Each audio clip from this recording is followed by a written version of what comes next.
Welcome to Babylon 5. Zathras knew you would come. I think I'll stick my head in the station's fusion plant, but You've lost much, endured much, sacrificed greatly. Life's full of mysteries. Consider this one of them. We are in the process of building the future. Rangers never run. If you go to Zahadu, you will die.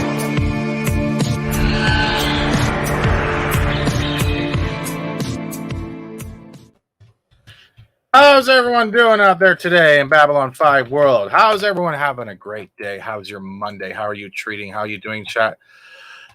We're waiting for people to get online. And it's another Monday. We're getting closer to Christmas and Thanksgiving for our American friends, counterparts. I am in a fantastic mood. It's a little chilly. I like the breeze making me get the colds. And it's time for more Babylon 5. And a lot of people are waiting for this episode as well as the one after because we're starting to get things picking up. And with that, I guess we should bring out our panel. The Fortniter himself, Monkey Jeebus. Hey. There's a lot of words. Yeah, that's a lot of words right there. Yeah, it's cool. Just a little shock. We have a Daga Outlaw. How are you doing? The author and the man who trolls me personally himself by my bushes. And criticizes your images. Oh, for fuck's sake. Don't bring that up. It's fine. I almost lost my shit there. I'm still right. Yeah. And of course, last but not least, we have Kate while we're waiting for hell to freeze over.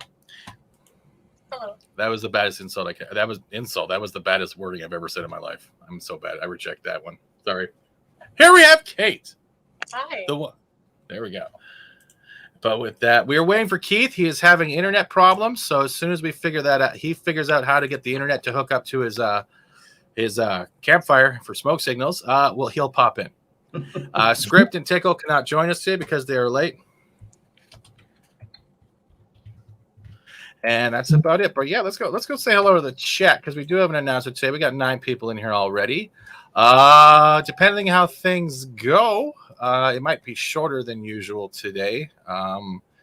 Things around the house, life in general. Let's take a look. First things first. Thank you, StreamYards, because you're always there. Hello. Oh, look, and without further ado, hold on. We finally have a special announcement. As soon as I learn how to press the right button. All right. Now, where's that right button? Hold on. Oh, Keith, I hope you get your internet fixed. We're really hoping on it. You know, we're hoping everything out there in the internet world is doing fantastic. Blink twice if you can hear us. I'm sorry. I'm a little all over the place today, but we have Keith. I think he's getting in here. Keith, let's wait, hold on. Is this wrong? I think I messed it up. Oh my God, why is my keyboard not working? And there we go. And set background. And ladies and gentlemen, without further ado, I'll get to the chat because I'm very good at postponing. We have Keith. Yay. Sorry, hey, Keith. everybody. How's everybody doing? Oh, we're doing pretty good. How are you doing? Frustrated with technology. Yeah, I saw the messages, and I'm very sorry. As you can say, you're pretty much judgmental, Keith, at the internet right now.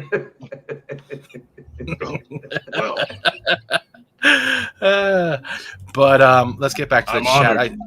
I'm always honored to have you as a friend, dude. Don't worry. Archer Collin is dropped in and saying, and so the circle closes and the alliance grows in the womb. Very nice. We have Armin Avalon. Hello. Louise X Sparrow, who wrote that lovely poem back in the day. I saw that and heard that live on Purple Valkyries. We also have Sir Percelot. Hello. Leia Rose. I'm hoping hello and hope you're having a great day. What else do we got down here? I'm looking for more. We have a memes poll. It was late. I was trying a memes joke. Who else do we got here? We also have Stream Elements. We are both on broadcasting on YouTube and Twitch. Yes. We have Zax, not only a friend, a mod, and a member. Thank you very much. Brett Cohen. So yeah, where is the memes poll here? Shocking. You guys are some like addicts off of Dave Chappelle's skit. You really are. You really are. Just a little. But it's where it. I put the poll in there. Just vote in there. I put it in there. You guys, god damn it. Oh my god. And who else? Am I miss anything? We got Stream Elements, Louis Exprell. Now, before anything starts with our conversations as usual, I have an announcement. And that announcement is involving potty training. He's finally grown up. No, I'm kidding. Yeah, and he's finally going to get his mouth duct taped while he puts the pens on his head and pretends he's the queen. And with that, as soon as I get this going, it's been a long morning, but bam, ladies and gentlemen, tomorrow of Monday next week, because my words are not working, I have been in talks, and it was wrong button. I'm trying to get the chat to stop. There we go. As of we're starting later, Keith, next Monday. Okay. 5:30 p.m. Eastern. Patricia Tallman, I was in talking with her Avery, that's her assistant. I got confirmed today. Is coming back. That is Lita herself, and we're gonna have, I guess, an interview, some questions, let her talk about her stuff. But Patricia is coming back. Breathe, Keith. That woman called me sexy. But yes, she is coming back. Apollo Minion, I see you in the chat. Hello. So yes, Memes is busy breaking the multiverse. I think he's building his own memes verse at this point. But I am happy that we're getting her back. So as of right now, give me one quick second, and I will put that link in the chat so you guys can set reminders. Because I was not posting it until we announced it. There you go. And that's next Monday. So we're going to be starting at 5:30 Eastern. And hey, everybody, I'm still dressed like Keith. This cosplay sucks. I'll stop. There you go. Hi, guys, and everyone else. How you doing, Keith? I know you've had a busy weekend. Oh, all right. Yeah. Finally got a chance to see Ghostbusters. Oh, my God. Wasn't it so good? Wow. Congratulations, Jason Reitman, and to all of everybody that worked on that film. Excellent job. Oh my God. Like that felt like I was watching the 80s Ghostbusters in the year 2000. Like it felt, and like the like I said, there was good practical effects. There was little hints, nods everywhere. Even the music they started to use, like they were addicted to that library music. You know what I mean? Like yeah. And I don't have a theater near me. Dang it. Look, without even giving anything at all away, I can definitely say that I think this is the best Ghostbusters movie outside of the original. One question for you on that regard, because the one thing that I really liked about the first one is that it actually had spooky elements to it. It wasn't just a comedy. Mm-hmm. Is that with this one, the new one? Yep. Yeah, but I mean, this one's really for all ages, so the humor can't go as far in certain places. They do make references to certain things, but for the most part, you can watch this with the entire family and have a good time. Did they apologize to Bobby Brown for lying to him? What? Say what? In Ghostbusters 2, he asked the Ghostbusters if he could have a proton pack for his little brother, and then they told him that they're not for children. Well, that was 30 years ago. But at the same time, if you've seen the movie, we know how that we know why that proton. So I can't even spoil. Damn it! Can't even spoil that. Damn. It's a good film, and everybody in it was really good. But again, the MVP of that movie is the incredibly talented triple threat known as McKenna Grace. She is fantastic, and I've been a fan of hers for a while now, but she knocked it out of the park. Wasn't the mom Proxima Midnight in Avengers? Yeah, no. Everybody's good in this movie. There is nobody wasted at all. But McKenna Grace is a standout because of the character that she plays, and it has to work. There are certain scenes where it really hinges on how believable she is, and yeah, everybody's good. Finn Wolfhard is good. Everybody is good in this movie. This is a great script. You could literally just watch this back to back with the original Ghostbusters, and this feels like a natural end to the story started in the first film. So it's that good. Now, is this the greatest movie ever made? No. I have a few, there are a few things that I could point to that probably didn't go off great. But compared to a lot of other movies this year, and compared to the last Ghostbusters movie, this film is thoroughly entertaining. Sorry about that echo. My bad. That's my bad. It's all right. But yeah, I agree with that. Like, yeah, I actually watched that film like in the morning, and the rest of my day was great. Like, I didn't nothing fazed me. It put me in that like satisfied, fulfilled kind of feeling. You don't get that much with films. It was like. And you could still remember the certain parts that actually attach to you, and they pop back in your head once in a while, like when you see a movie poster. It's pretty fucking fantastic. It's great. It's great. And again, I think Jason Reitman. I think he did an excellent job with this movie. I think his dad can be very proud of the job that he was able to do. Everything fits. Everything makes sense. It is worth your time to sit through the mid-credits and then the end credit scene. There's two of them. Yeah. So one of my friends calls Paul Rudd Star-Lord. Do they wear a helmet when they shower? Paul Rudd is just great in pretty much everything he does. And in this film, I wish I had had a teacher like him when I was 12. He's just, I can't say enough good things about this movie. But in the end, as a Ghostbusters movie, I would rank it right behind the original. And just say, you only need to own Ghostbusters and Ghostbusters Afterlife, and then you can just cut the other two loose. You don't even need them. I still want them because I think it's in the way that's why it was so engaging for all audiences, because they're trying to not branch just the fan structure, the family structure of loving and sharing something, but it was more based on the whole point that this is also a passing of the torch movie in a certain way. Not they were in a certain way. Yeah. The way that the passing of the torch kind of feels is that they're not only passing on the ability to have faith in yourself and your science and love of science, but at the same time the ability to emotionally understand that things change. Yeah. So wow, I sound way too smart. Someone Google what's wrong with me.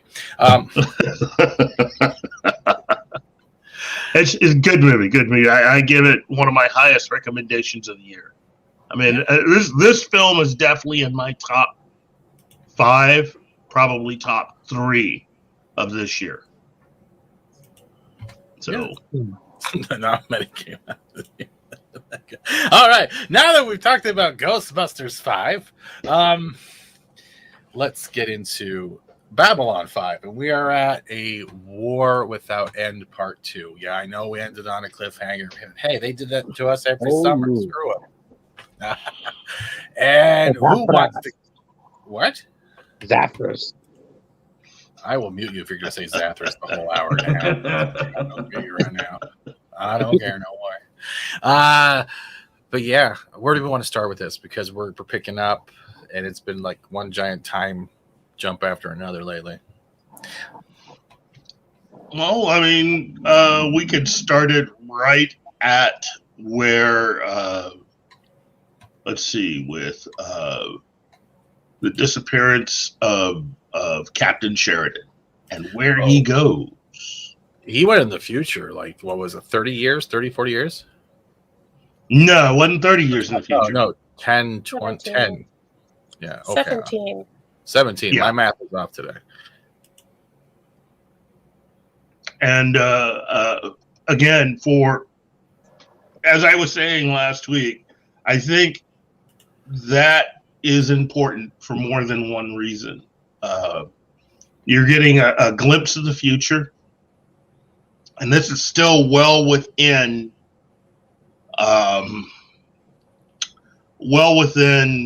a certain time limit given to one of the characters.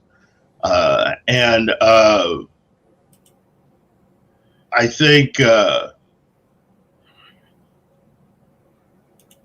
this is also okay. Look, this is really the first time that John and Delenn's relationship will be already on that next level. I mean, John learns a few things in his trip to the future that David pretty much solidifies that. So he did. He learned about David. He sees where the people that his ambassadors that he was known for so long, where they're ended up, and how things are affected. And he's just. I think the temporal flux is just murdering him in a way because he can feel himself getting pulled through while he's going through all these heavy emotional things in his future. And I think that's what wisens him up for the choices to make and the sacrifices that have to be done. And that will show later on in episodes. But it also includes one very important detail. Mm-hmm. The first kiss between him and Delenn. Oh, I thought it was that they got it on. Well, you know, from her point of view, yeah, that's something that's old hat. They've been doing this for years.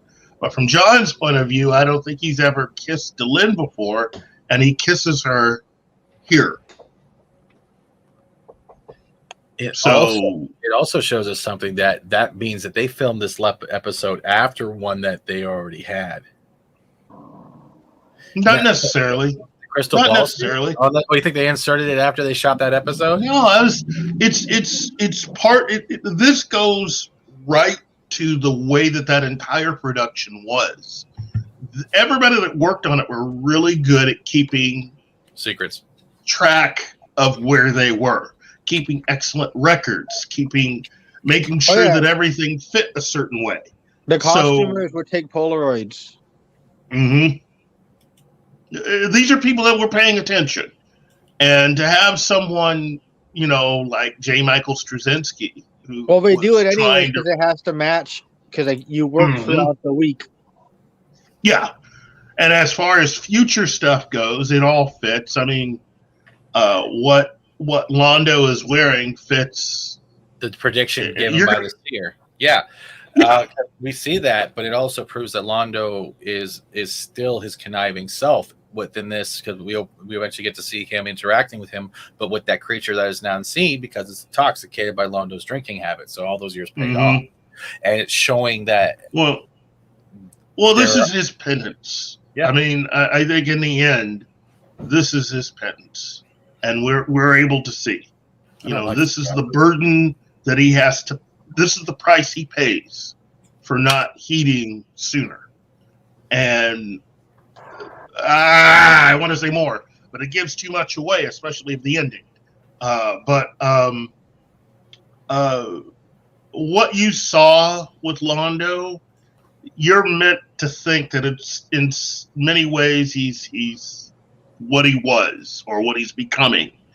But anyway, yeah, if you read the book, you can quote me on that. Londo is he's good at playing chess even when he's handcuffed. Handcuffed. Yeah, I know. I don't know where that came from. Take that picture. Well, he is one of his wisest in a way. things as emperor was when he had Vir stay close. Mm-hmm. And I know Keith and I will probably talk about it when we get towards the end, but even though he was forced to do a lot of things, he, in a lot of ways, was, like I said, he was doing things extremely intelligent and outplayed a lot of people who thought they had him in control. Yeah, he did. I mean, it's one of those situations where I think Londo got it. Yep. You know, and in the end, he showed what could have been, and that's really the sad portion of his story.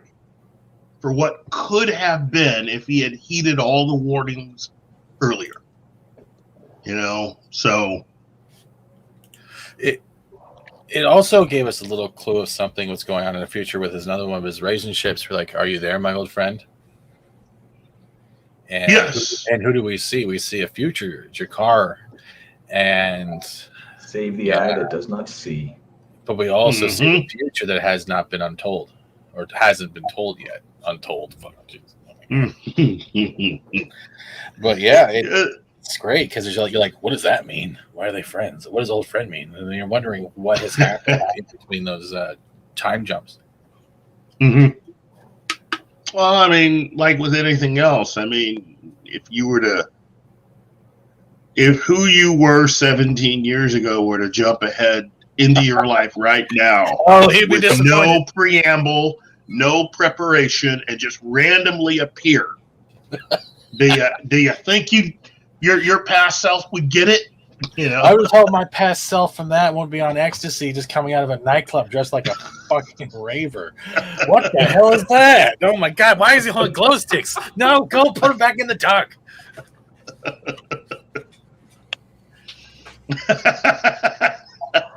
That explains an awful why lot. is he wearing white gloves? It's sweaty in there. What's wrong with that man? I think myself from 17 years ago would just like, okay, so I'm in the future. Why am I not wealthy beyond compare? At least my hair. You know. Yeah, and I'm like, God, I don't mind waiting for these 2 episodes broken up. This was good because they did that on cable a lot, right? You would get one half of a 2-parter, then you'd have to wait for summer to end to get the second part. You're like, oh my god, these people suck, and you'd forget about it, and then it would come to that actual release date, and you wouldn't even remember it anymore. And you're like, oh, I missed it, damn it, and then you get right back into it. Yeah. Again, it's part of what they did to make this show as good as it was. And one of the things that I truly admire, for me, this particular 2-part story really does change everything.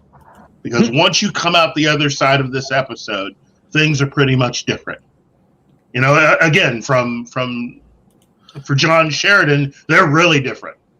You know, there's John Sheridan before the time jump, and this nice, as he begins to slowly move into a relationship with Delenn, only to jump into the future and find out, oh yeah, we're together and we got a kid. You know, we're smoocher facing now, and he hadn't even made it that far yet. You know? Would their kid be called what was it, like a Humbari, because it's human Humbari? Humberry. Mummin?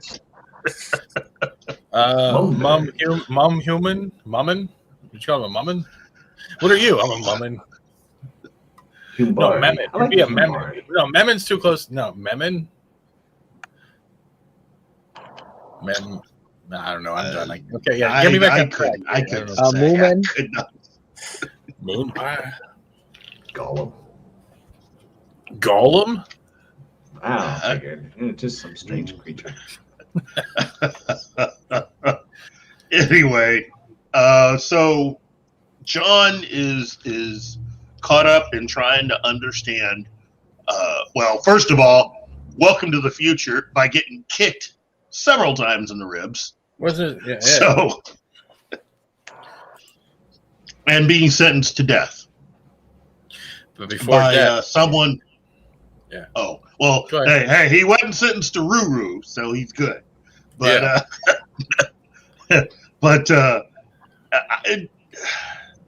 very confusing for him. And then at the same time, you're able to see Sinclair push on with the mission once John disappears, which makes sense. This is the kind of person that he is. He now, again, as we established last week, he knows essentially what's coming. See, good picture, John and Delenn. Mm-hmm.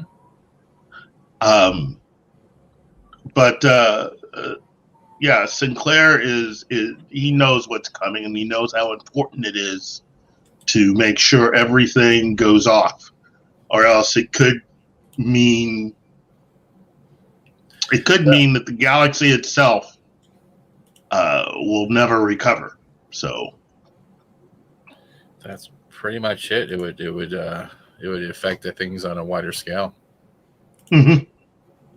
All right, but Oh, Like sorry, a Dad. truck scale. Like in tech school? Like a truck scale. Oh, truck scale. I don't carry those on me really. But then, he's still on the mission, but he's still keeping stuff in, and we'll figure out. We're gonna go a little more into that later on. Mm-hmm. But he's a smart man. He is a smart man. So we got Sheridan trapped in the picture. We got Sinclair trying to continuing the mission. Meanwhile, we have the approach of Babylon Square, Sinclair and Garibaldi coming to the station that have no knowledge of it. Mm-hmm. And they're trying. I can't spoil this. I'm sorry. Well, I mean, it's everything that we saw in the episode Babylon Squared. But now we have a greater understanding of what was going on and what was at stake. Yeah. And of course, Zathras was right. So. Right. But there's not much that we can do to spoil anything in the future of this, except for two things. Some of Mollari's society, I have to discuss with Keith because I know something. I can't remember if it was from the books. I don't remember it being in the show. And then there's also what happens at the Centauri home, which we really can't talk about how things got into there because it will already be revealed in the series. There's also the fact that Delenn tells Sheridan a message while in that time frame, do not go to Zahudu. And that follows in later on episodes, but it is a warning and a name that kind of sticks with you, even though if you're a first-time watcher, you don't know what it actually means. Yeah, well, yeah, that's true. How different things would have been had he not gone. So, oh my God, maybe that's what they're doing. Anyway, but then we're reaching another point. They're back on the throne, isn't it? Okay, so we have Sinclair already trying to get the mission still on goal. Zathras keeps saying it's the wrong tool. This won't work. This isn't the one. He's going off on his own little tangent. And never use this. We then have another scene with Londo. And what happens with that? Because hey, awesome! When I see you in the chat, pretty much Londo, and it has this weird thing attached to his neck. And he says, "I only have a few minutes," but the minutes. Yeah, he has Sheridan placed in. Sorry, he has Sheridan jailed, and then they throw Delenn in with him, and that's where he starts to figure stuff out that he's actually in the future, although he still looks a little confused. Most of us married guys call that normal. But that is a normal state. It's like, what? I'm where? Huh? All right. Does anyone else have any memorable points so far from this episode? What we're up to right now? Is there anything you guys want to point out? Open forum right now. Well, the time travel flaw, which I hinted about last week. You guys want to have everything spoiled? Not story spoiled, but the whole flaw of their time travel. It could have been corrected, but they didn't do it. When Sheridan got hit, and this is just coming from a science guy, hit and his time stabilizer broke, he was kilometers away from the space station. And when he reappeared, he was on the space station. He was unstuck, and everything in the universe is constantly moving. If he was to reappear, technically, he would have reappeared in dead of space and nowhere near the station. The time jumping consistently, like the suit being placed where he was, well, the ship is on a rotating gravity.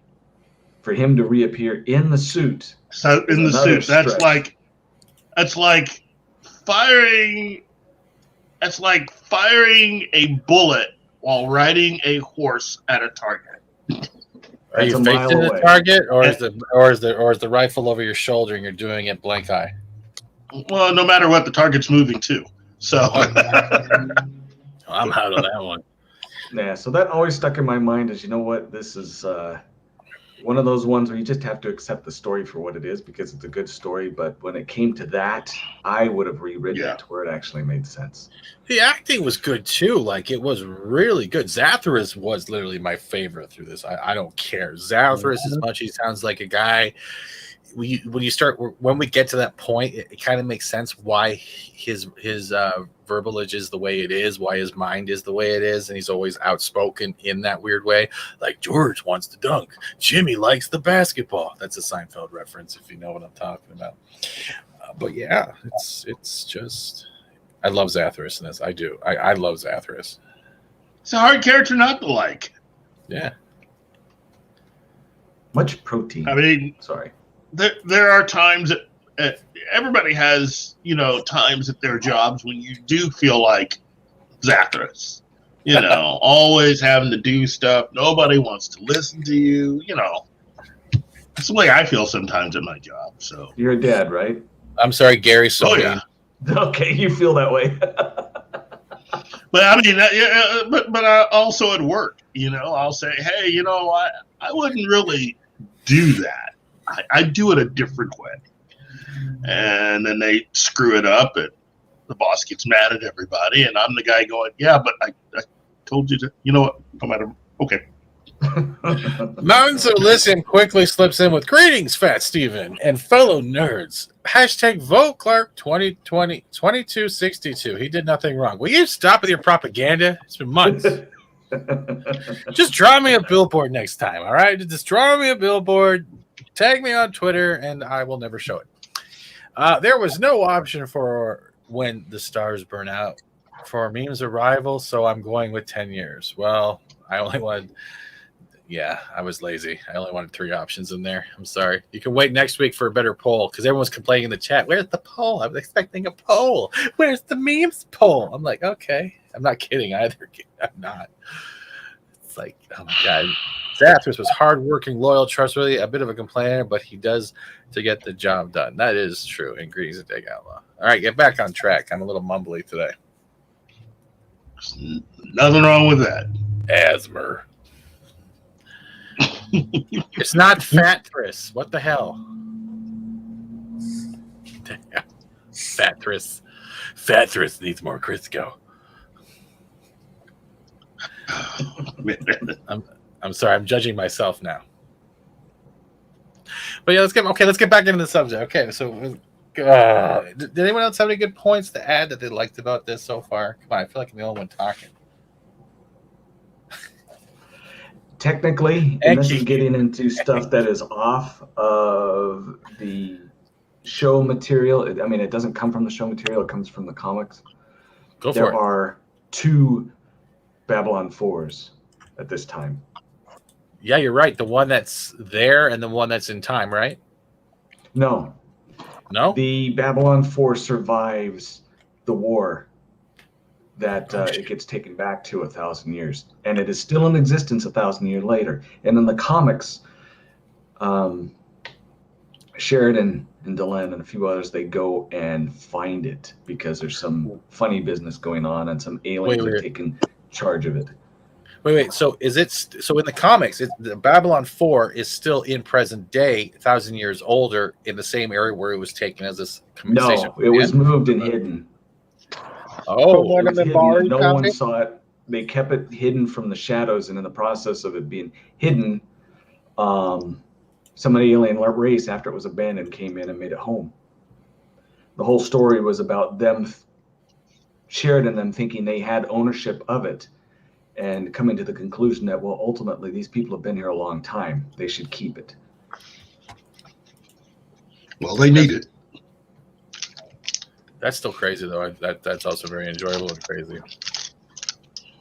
That also It's kinda like- it also shows how well built it was. Well, Right. it's kind of like Bender in Futurama. 10111000110011. Is that about right? Otherwise, I just teleported somewhere else. But Well, yeah, he kept on making doubles, and then he had like a bunch of them that were buried underneath the Sphinx. and it blew up because the other time variants of themselves were very unstable. I missed Yeah, that. that was a funny episode. I think it was a good episode. Was it the episode or the two-parter or the movie thing? It was like a movie. It was like a movie, but then they broke Yeah, it with up. the into tentacles episodes. that was in everybody. Yeah, that one. Wasn't that the beast with 1,000 backs or something? That beast was yep. That's the one right there. Yeah, and it had the weird time travel stuff. Yeah. They had the nude aliens. All right. I'm not getting too much. I don't want to spoil that movie. If you haven't seen it, go watch it. RR is dope. Who? Reed Richards? Could be. I don't know. Let's get back. I don't know. Let's get back into this. I'm loopy today. So we've already done the flown scene. We have everything else going on, and we still got people popping through time.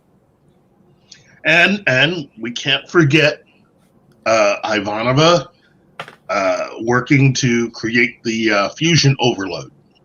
Was it an actual fusion overload? Was it a fake fusion overload to get? It was a fake one. Fake Yeah, one. yeah, to get everybody to evacuate. yeah. I wonder if that George Tsoukalos is a Centauri. What? You know that alien guy with the weird hair? I wonder if he's really a Centauri. Oh, Have you asked him? Ancient Aliens narrator, or not narrator, but he's He's like a guest another on host, there.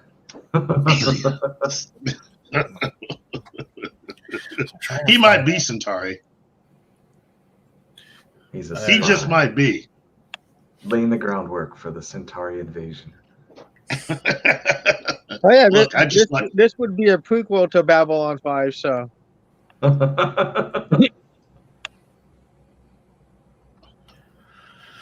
Believe in the one who believes in you. That was a good line. There was he's a like bunch Londo's grandfather Are you or Londo's what? great grandfather. What? I did like the part of. Oh, I'm sorry, I keep interrupting. Go ahead. No, you're not interrupting. You're good. No, James was talking. I interrupted I'm him still twice. trying to figure out what he was talking about. I was like saying the ancient aliens guy is like Londo's great grandfather or something.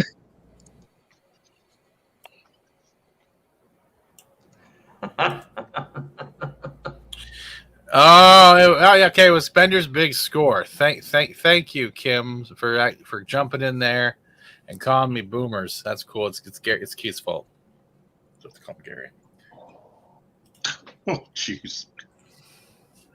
Okay, yeah, blame the brother. Okay, that's fine. Hey, it works once in a while. Love transcends time. Wow, they really broke down some of this stuff. But can we talk about the pact with Londo and Jakar or no? Because that's a kind of a spoiler because we haven't reached that point yet. Yeah, we haven't reached that point yet. I mean, first of all, they're still really not really friends yet. I mean, we're going to have to work through a few things. Yeah. They both know what's going on. They both know what's going on at this point. Yeah. Go ahead. Yeah, go ahead. I don't know. I can't keep my mouth shut today. The thing I liked most about this, because I do like the episode, regardless of the flaw that I pointed out. But my favorite thing is Sinclair's eyes opening up. Out of all the troubles he'd had through life, his service with being a Jesuit, all the training he had to be a logical person, a warrior person, everything. and he says he's like the bow or the arrow released from the bow. He finally sees who he really is. His life all makes sense, and his acting to be able to see that confidence in him. Whether it was Sheridan, we'll worry about him later. We got to get this job done. I thought it was a brilliant end to his story arc, or beginning, however you look at it. I just his character in this episode was my favorite out of most of them. Any of the characters in the show. Yeah. Doug says, time to take away the money and the cupcakes from these clowns. Hello there. Well, that's a good intro. I like that. And without further ado, cover your ears because it might be loud. He's breaking his own meme verse. Batman. Though I know I should be wary, still I venture someplace scary. Ghostly haunting, I turn loose. Beetlejuice, Beetlejuice, Beetlejuice! No! Oh my god, I give it a frickin' 10. 10. I'm an F and 10. I love this episode. It made me cry. Why did it make you cry? Well, the end was just such a beautiful thing. And then I continued watching, and then it kept getting crazier and crazier. Continue. It got you in the mumberries? Got me right in the mumberries. It was like the arrow loosed. My purpose was known. It was straight as it flew. Nobody would ever clip that. We're all going to hell, aren't we? Yeah. Got to see your great posterity on TV, Zathras. No. To be fair, the quote you were just going on, it was actually from last week's episode. But it's essentially, we should have probably done it the other way. I see in the chat we have a new name, Bureau 13. Oh my god, what is wrong with my mouth? 31. Thank you. Memes is getting the same. It is hard. Dyslexia is not just a sport; it's a hobby. Wolfram Alpha's 4. No, that's an optometrist. Never mind. I'm not a doctor. Foot and eye. Foot, mouth, Londo, old, and punishing Sheridan. But it's an act.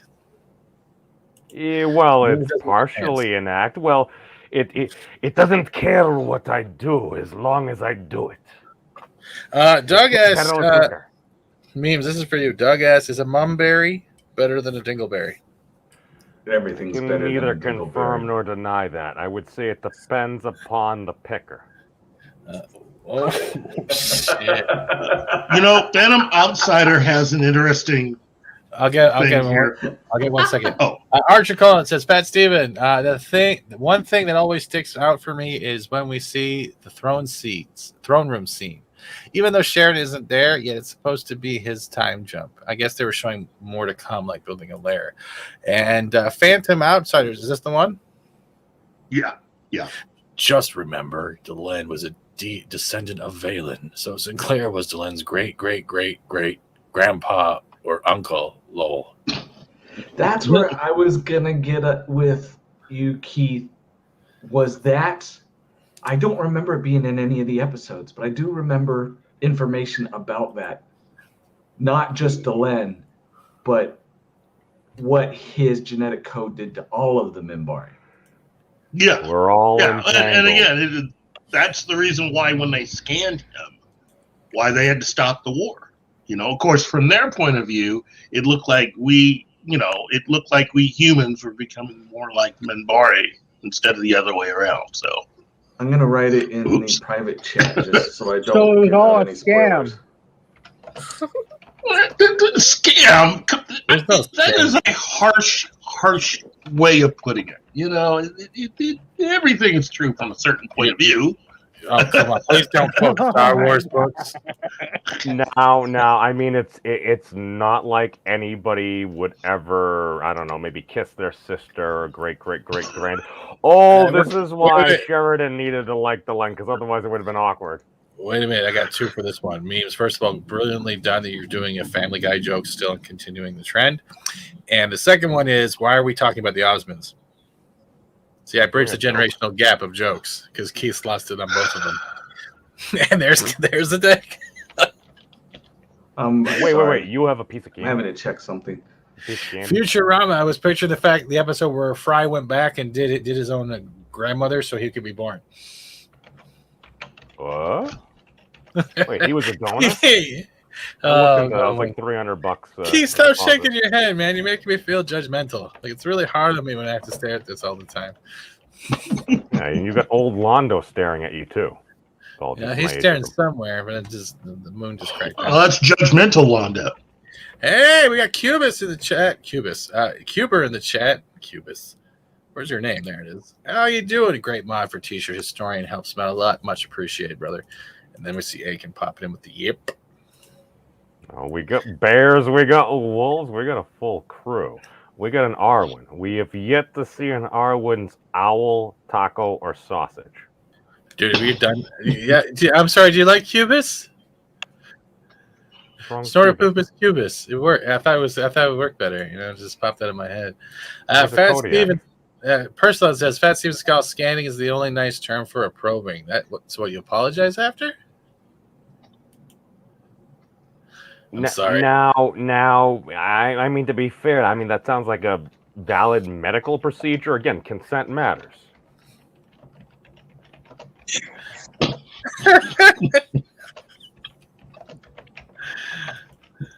Oh, man. All right, someone typing a novel? So they're searching. They're not an extraordinarily loud typer. It's just nobody else is talking, so it's bleeding through right now. My keyboard's loud. It's all right. Those are the best keyboards. But Keith, where in the episode did you want to continue on to? Because I was totally late. Oh, that's all right. Let's see. We were getting ready to reveal that. Just you mean Sheridan or Sinclair? Well, where Londo reveals the existence of the character, and that he's actually helping Delenn and John to escape. He's like, you must leave right now. I feel it.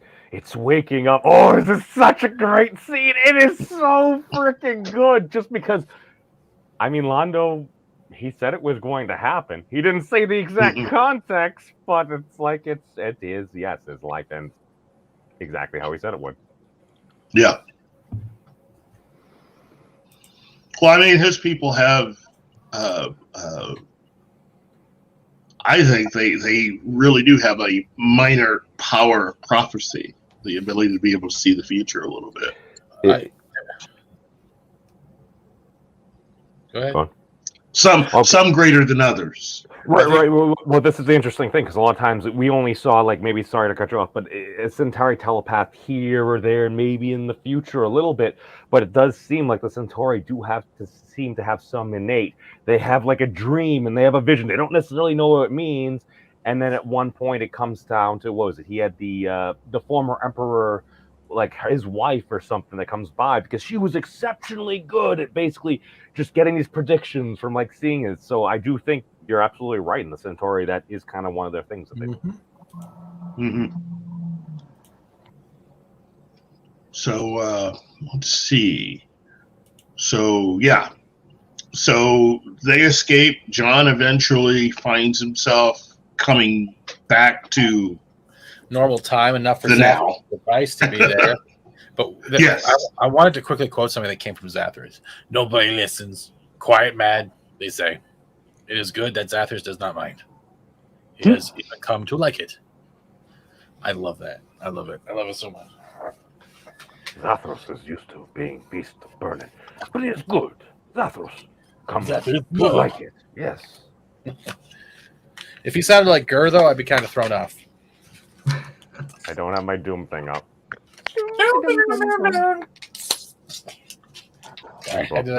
But also sorry. Are you sure though? If Zathras came in and said, "I love this show," then there would have been a weird amalgamation of him and Lester from Beekman's World. Because oh my the God, voices are very different. Yes, I went that far back, my friend. I'm older than I look. The rat? Yes. Lester and then Liza. Liza was the human, because you got to have Oh, some that's a human lot of representation as well. He was in, Dude, like, writing. Beekman is far greater than Bill Nye. I'm going to do a video on that after I get done, because this is a travesty. I'm like, why is everyone talking about Bill Nye the Science Guy? Just because it's got a cool name and science, and he had a budget and stuff. He's just a wannabe Mr. Wizard. Yeah, dude, Mr. Wizard was an OG. I got up at like 5 o'clock in the morning to watch. Yeah, every Wizard. kid did. And when he did that, was it the Star Wars episode? You remember that one? I saw that in a rerun. They did, like the robots, whatever. You get addicted to that stuff. And you got dude. I mean, he was like freaking having. Oh God, what was it? It's like Mr. Rogers. But the meme of Mr. Rogers as a Marine, except you're like, all right, I could totally see this guy as a Marine. Because like you didn't necessarily see Mr. Rogers because he was so nice, but you saw Mr. Wizard, and he would kind of be a dick, but he knew what the hell he was doing, and he was good at it. One of my friends from high school, her grandfather served with Mr. Rogers, so he had like tattoos everywhere. He's legit. Mr. Rogers? Yeah. He's the top seed in the Ultimate Battle of Ultimate Destiny. It's only Mr. Rogers in a bloodstained sweater. Was that the one, James? I mean, I don't know. It was just Mr. Wizard. Maybe it's Mr. Wizard's world. Maybe that's what they were setting it as. I don't think I ever saw him that large. Is that better? Yeah, that's basically one. Yeah. I think he offers the kid like a something at the end. He's like, "Do you want an apple?" And it's like, "No. Well, you gotta wait. We gotta go through this experiment. Now you can have an apple." Are you hungry, Jimmy? Well, you can get this apple after you help me make plutonium in my basement. Just come on down. No, it's like dry ice and everything. Although this, he's like Rick from Rick and Morty. You don't have to make plutonium. You can buy it like legally on the internet. It's actually pretty easy to do. Really? I'm not suggesting you do it, but you can. No. This is true. I know people who have because they're scientists. Really? That's awesome. I would like to quickly point out this haircut and this Do you notice how his bangs are not even at Brought all? to you by the end of the Cold War. It looks like a helmet. It really does. You know, it kind of confused me for a moment mentioning Mr. Wizard because I didn't think a lot of you guys were that old. So I'm not that old. There's reruns. Like I said, there's reruns. Memes is that old. I have no idea. I watched Beam's Office, Powers of 10, and things like that were marketed towards adults. Yeah, well, now I'm starting to catch kid stuff as first. I'm starting to catch up to which version of Mr. Wizard you guys are talking about. You mean the newer version? So okay, what is the newer version? Previous. Was there a version in the 60s? Because that would have been. Oh, maybe. I mean, okay. Excuse me. Mr. Herbert, who was the host, what you're remembering is his comeback. He actually started as Mr. Wizard in early television from 1951 to 1965. Okay. And then he came back to TV. He had several other specials and books, but he came back to TV in 1983, and that went from 83 to 89. Right, but that makes sense. That would prompt Ray and Charles Eames to make Powers of 10 and their other small documentary-like things that were very science-based, even though they were French designers. Those were dinosaurs. I thought that was Alf for a second. and then of course, which is also what happened with Howdy Doody, which was an early children's show that eventually came back in the 70s. It was a radio show first, though. You said duty. What wasn't there an officer with like a marsupial? Oh man, we're laughing at duty, like guys. What is that? Is it made of bubble gum? That's Howdy Doody. Howdy Doody. Wait, is that a person? I'm not supposed to eat it? No, it's a puppet. It's a Can marionette. you put it away? No.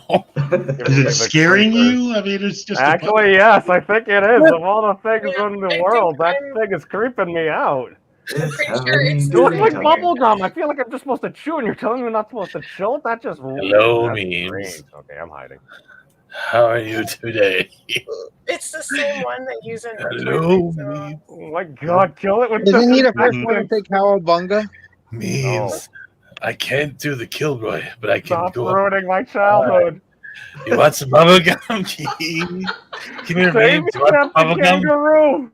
Memes, have some bubble gum. Actually, Just take a nibble. I'm eyes are closed. I can't He's a clown then. Yep. That's the thing.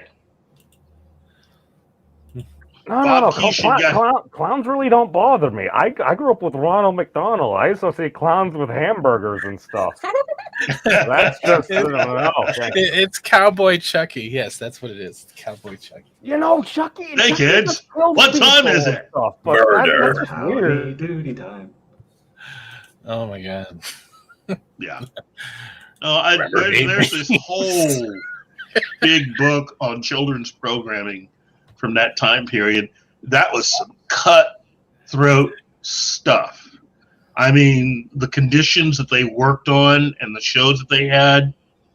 And there was one particular host of a children's show who lost his job because he fainted on camera. Mm-hmm.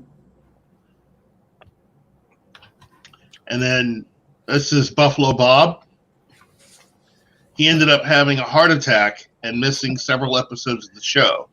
So they replaced him as host temporarily for a couple episodes with the character actor Gabby Hayes, who came in to take over while Buffalo Bob was riding the range.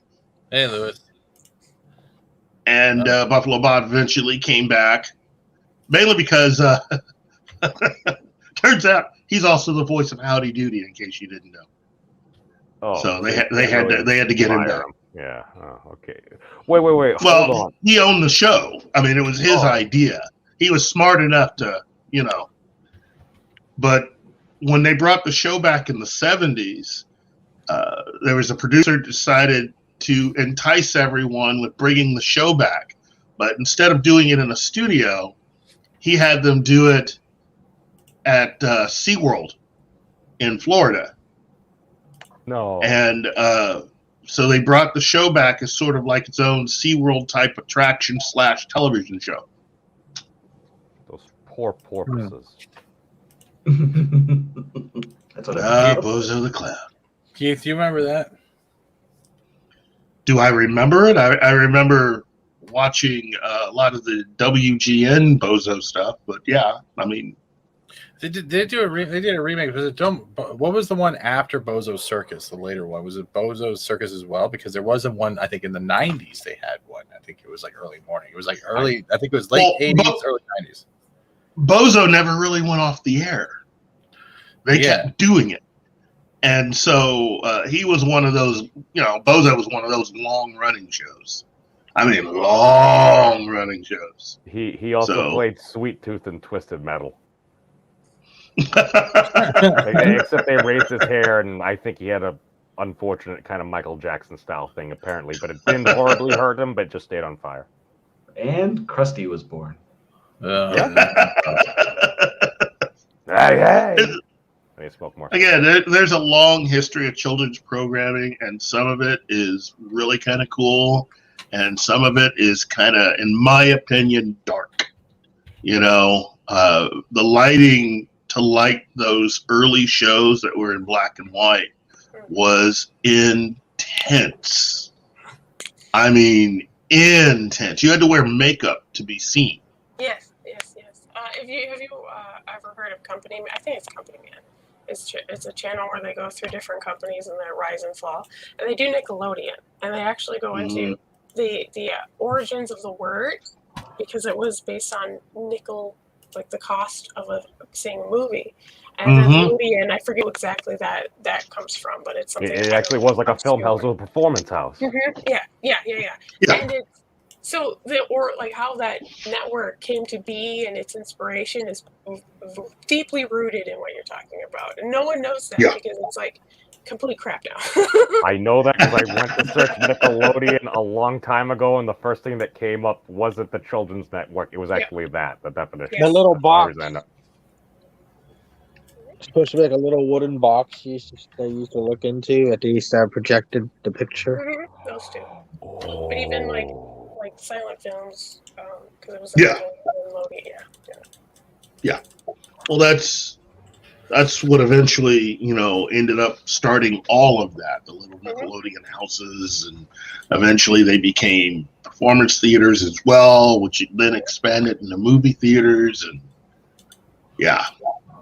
it's Pennywise. Wait. Does that mean we're in Nickelodeon right now?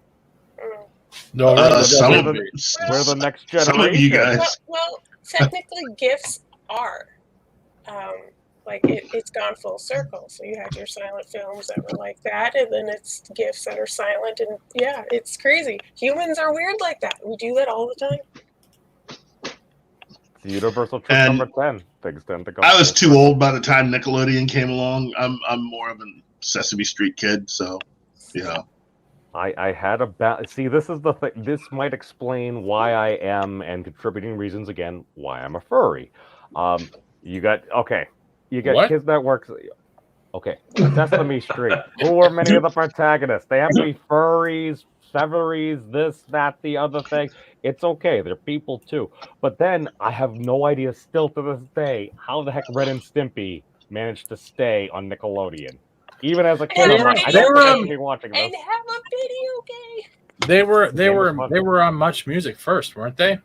Originally, they were, and then they edited it significantly to the point where it was very successful and popular. But then the fact that it also had a video game that was a great video game. Mm-hmm. They tried to remake it later on in the 2000s, and it was or they're planning to, and it became it's gonna be shit. I thought they just started re-airing it, but maybe that's how it started, and they tried to persuade people to want a new version, and it just wasn't going to happen. I wonder if perhaps some of the original creators are dead, because that tends to stop things from happening. So. Well, I mean, the thing about that and its creator, I mean, there's a whole weird history to all of that, so. Is that a scene from Keffer? I'd rather not get into it. That's a rabbit hole and a half. Needless to say, the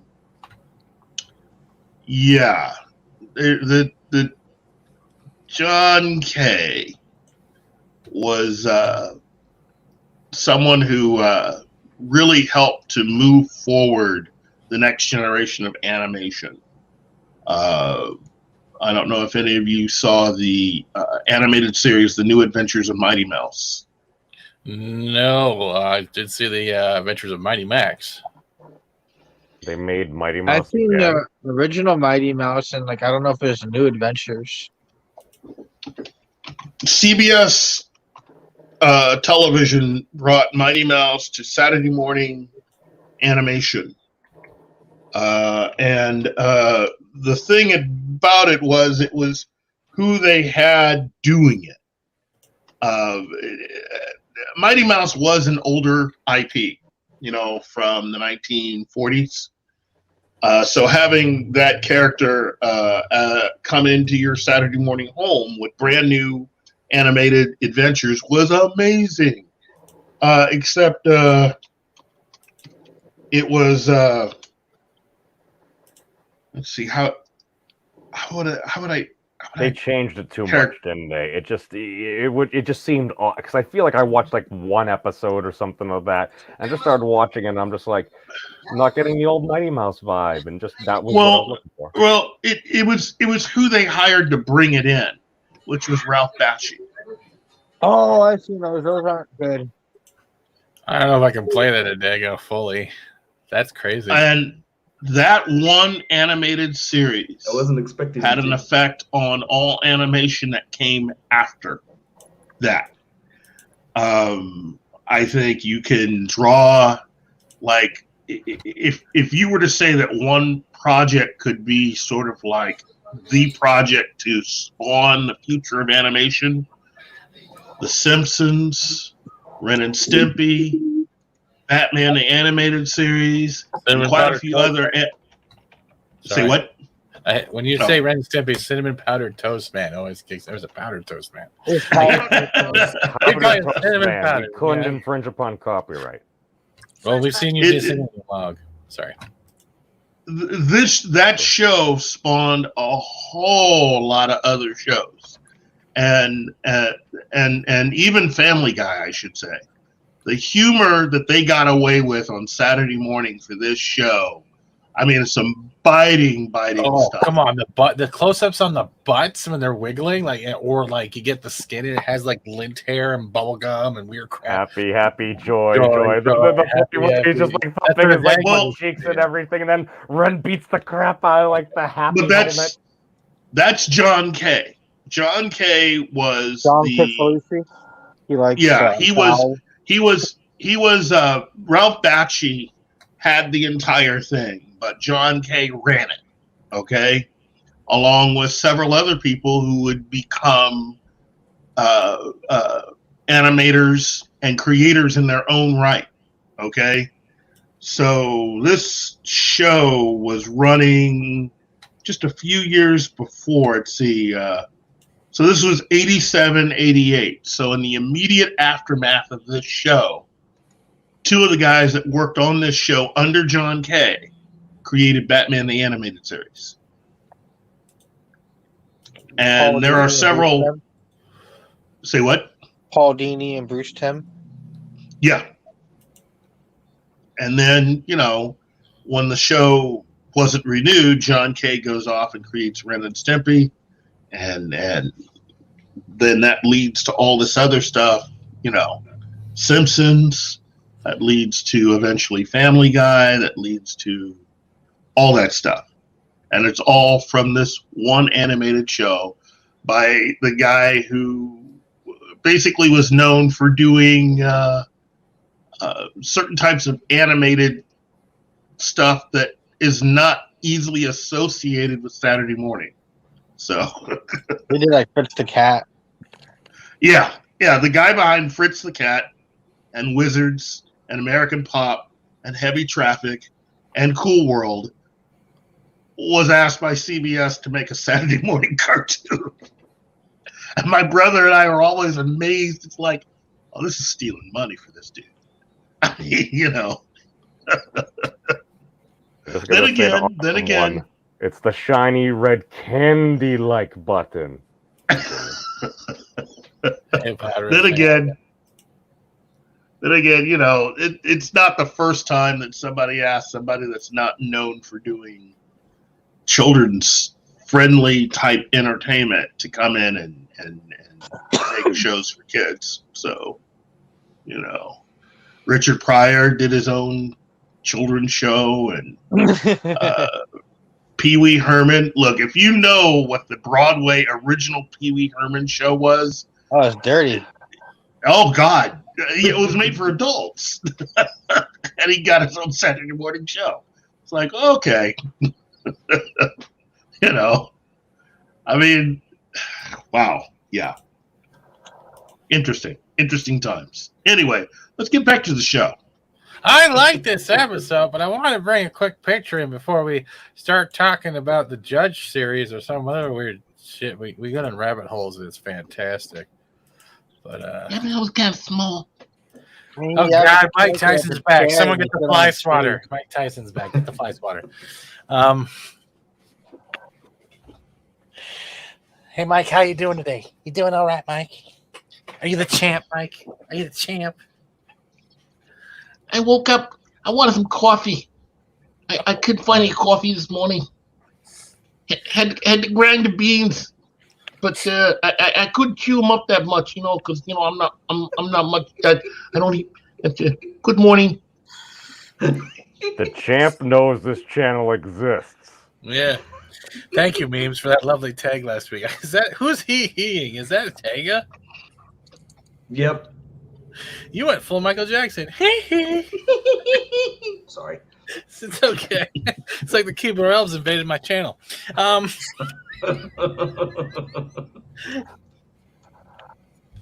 Don't shake I really hope we don't get Steven Seagal into crap with the champ. Dude, That's all we need is a celebrity fight starred by an anime character. I'm fearing the day I show up live and Steven Seagal's in my YouTube chat. That's what I'm doing. You call me fat? No, that's just a persona, but you are fat. That's no longer a kimono. That is literally the house coat for Bed Bath & Beyond. Ouch. I Aikido. Yeah, I do Aikido too. It's called Lift Twinkie, Put in Mouth. Jeez. Wait a second. Is he on Cameo? Be right back. Yeah. Oh, jeez. But yeah, welcome to my mind. The Pee Wee Herman Show. It was filmed for HBO, by the way. Oh, okay. That's cool. Rabbit holes are a good place. What? For finding rabbits. Oh, okay. I read that. I got half that sentence and I was terrified that the other half was something else. And I was like, shit, I'm in trouble now. I got to read the rest. But yeah, this episode was good. And this is one of my favorite scenes in this episode. It's like, you are the one that was, you are the one that is, and you are the one that will be. Always Membari with threes. Three casts. We got the 3 this, 3 that. Oh, 3 times 3. You are 3 as you are 1. And I was just like, yeah, I like that. Hold on, I'll blow up your geek card. That's right. That is right. Keep showing that. That's pretty cool. Just keep holding that up. Like, make sure people can get a screenshot. Hold it up. Yeah, keep holding. Yeah. Not of you. No, I'm. Jeez, you're stretching it here, little Keith. I don't know what the hell. Those are cool. Excuse me. I didn't mean to burp like that. I really didn't. Those are awesome. Where'd you pick those up, Keith? Actually, I picked them up a long Why time ago at a convention. So. Why are you judging us, Keith? What the hell do we do? We're just sitting here and you're judging us. You changed your wallpaper and everything. No, I'm just messing with you, Keith. What's going on? I judge everyone. Oh shit, it's still him. Yeah. But dude, you got a little bit of glare. Those are awesome. You can't get those anymore, right? Can you? Nope. Not easily. No. I think Adega might have a few of these. No, I never collected any of that. Really? Really? No. Nope, never did. Phantom says that's only 2 of the 3. Well, Delenn's hard to nail down. That's what. But what happens if you want to summon Babylon 4? That's what I was gonna say. Thank you, Adega. That's what Sheridan said. I was just about to say it too. Delenn's hard to nail down. That's what Sheridan said. I thought that was the next episode. Wait, what? Well, up until he went to the future, and then Paid by Membar boots. Boots, Bari boots, boot Baris. The new Crocs for the. That's why he said woohoo. Why does he say woohoo? Oh, sorry, Keith, you're trying to blow you up. Wait, what? Oh, wait, he is on. No, wait, that's Steven the Seagull. Never mind. Oh, Jesus Christ! Also on Cameo. I apologize. But yeah, do you guys have any favorite parts as we're getting close to things? We still have Walkabout to do, like the Crocodile Dundee documentary. I like that they throw in stuff in the series that you have to. Most people are totally not going to notice, but I do. Like what? Like this. Yeah, sure. You are the one that was. You are the one that is. You are the one that will be. Yes, 3 very important numbers. So this is in the end of the episode. This is the crystal that's in that triangle. No shit. And it's interesting because it's about community and meditation and visualization and other. Oh, they also make like D&D miniatures from stuff like that. Yeah, Or at least I've seen terrain that looks like it. Okay, maybe it was just a piece of metal lying around. I'm sorry. this is styrofoam. This is a crystal. It's not a. It looks. It's just like a metallic. It does happen naturally, but most is fake now because we can fake stuff easily. I thought they said it was a lab-grown metal. It's not a metal. It's a crystal. It's just metallic. Bismuth. I remember something like that. Bismuth. I used to have a couple chunks of that. I have no idea what I did with it. Ate it.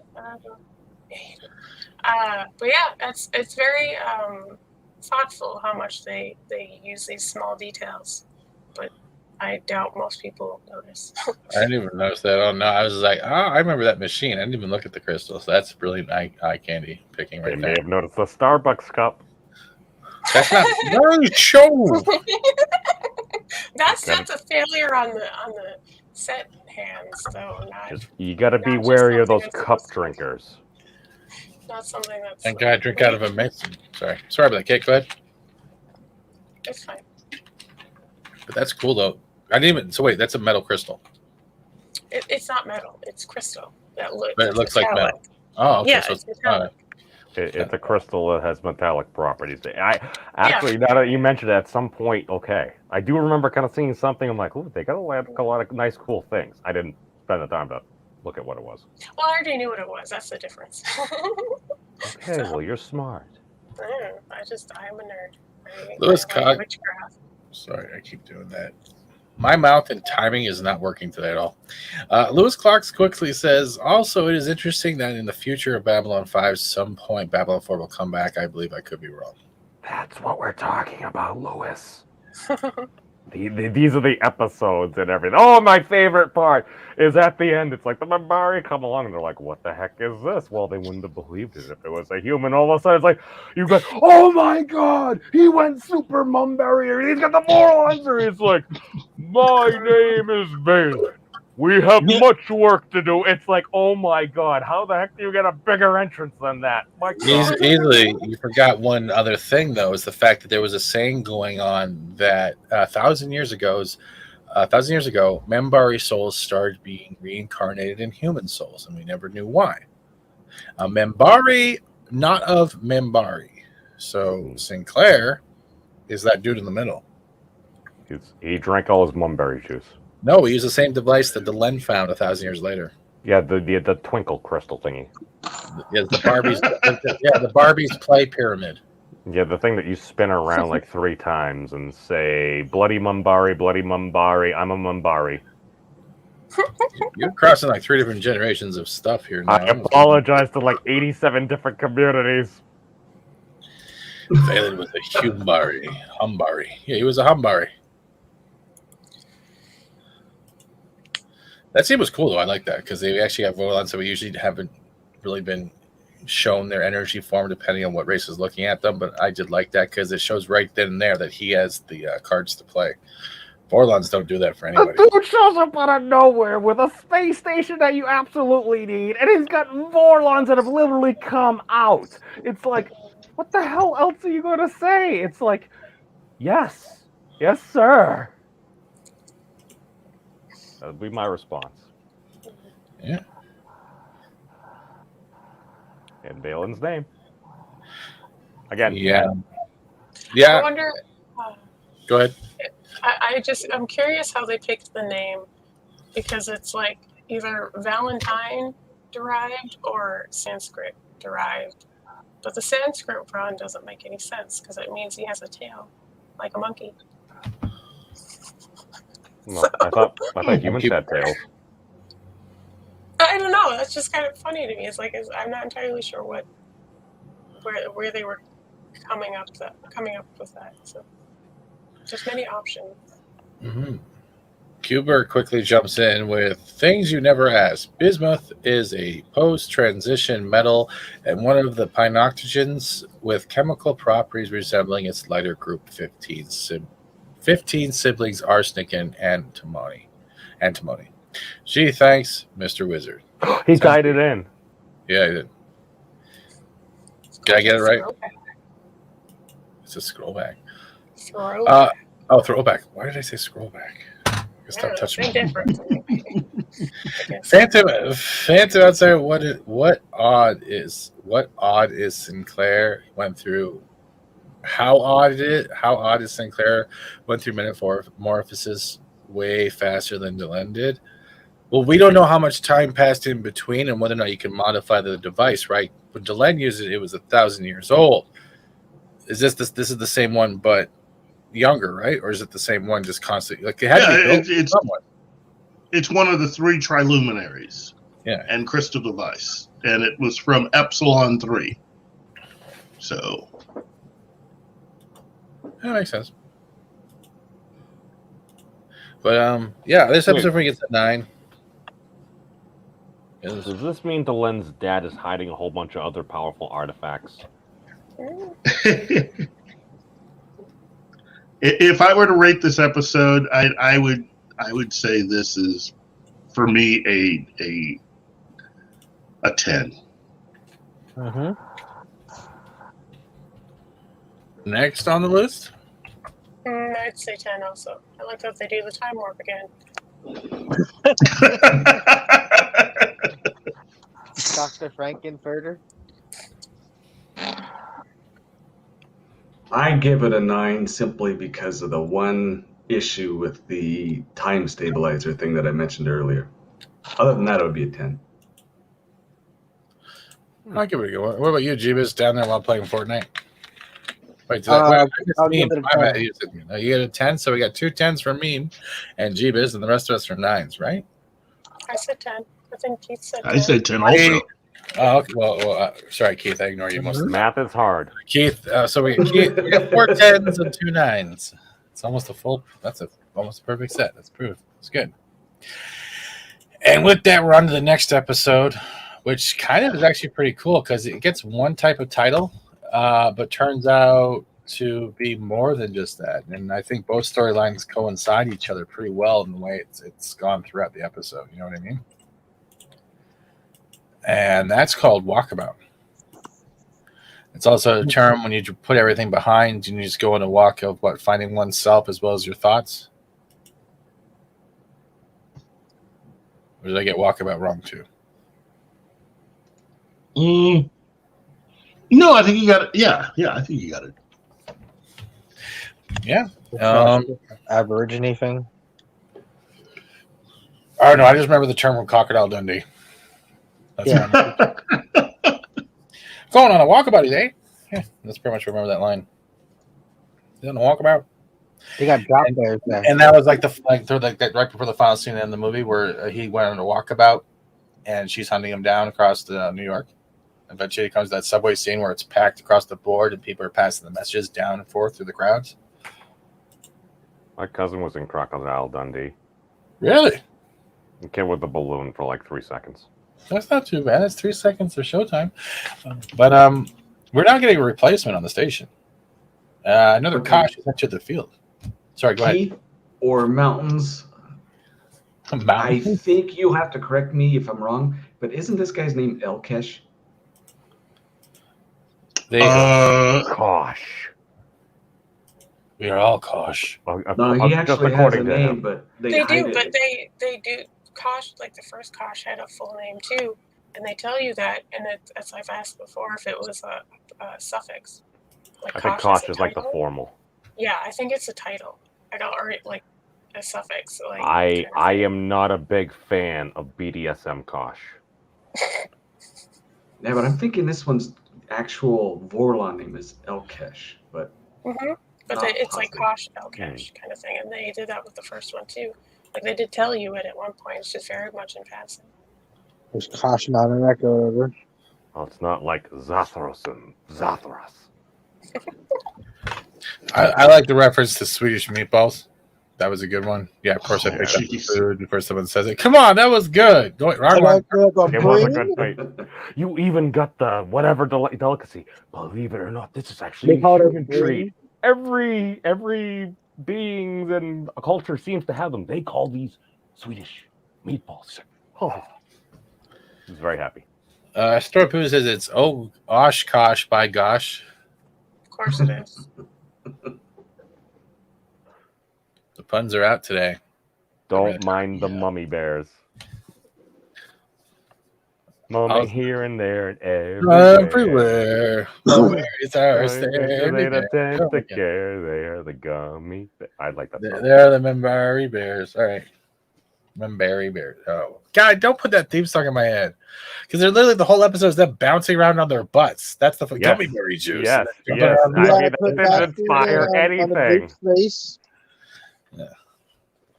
I've yet to see Sausage Kosh yet. And Keith has to go. All right, Keith. You want to take it easy? You all right? Yeah. I just, I have to go. But let me just say this: Walkabout, you're right, is an excellent episode. Okay, great. Well, look, everything from here on out is just going to be all kinds of really cool. It's going to add to the story. If you haven't been paying attention up to now, pay attention because everything counts from here to the end. So anyway, it's nice talking to everybody, and I will see everyone next week. And remember,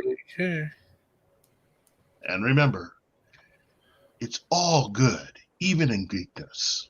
Be kind to each other. Thank you. Thank you, Keith, for those lovely words.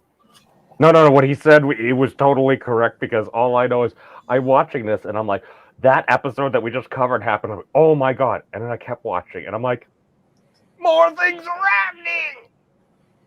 I like it. Yeah, they are. I like it a lot. This one especially, as soon as you get two-thirds of the way in, halfway in maybe almost, you get there and it's just. I thought Keith left. I thought Keith left too. Why is he still here? Is it Hollow Keith? I don't know. Maybe it's Multiverse Keith. Okay. Oh, we're breaking it. Continue. But I just lost my train of thought. Thank you. Damn it. What was it? No, it's not. No, it's not. Swedish meatballs, and they're having a delicacy. Someone was talking about sauce. I totally just lost my train of thought. Like, I had everything planned out, and just gummy bears. How dare you? Meatballs taste like Neil Breen.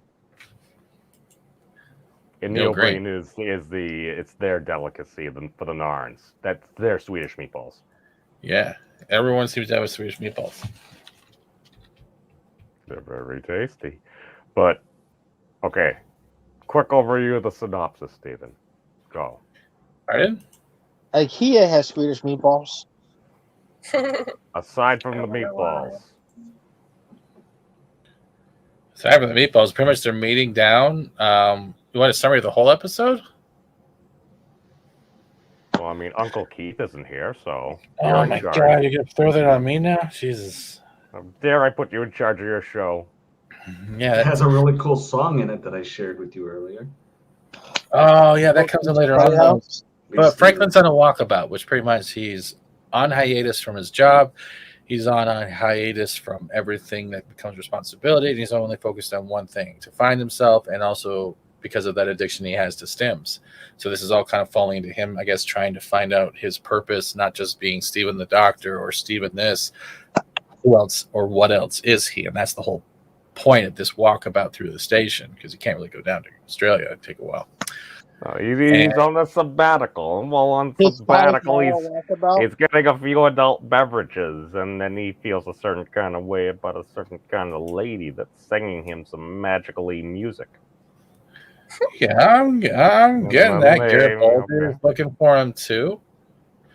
But and this is all through the down below, but we're also he goes down below. Pardon? So he goes down below. Oh, they were above and below. Oh my God.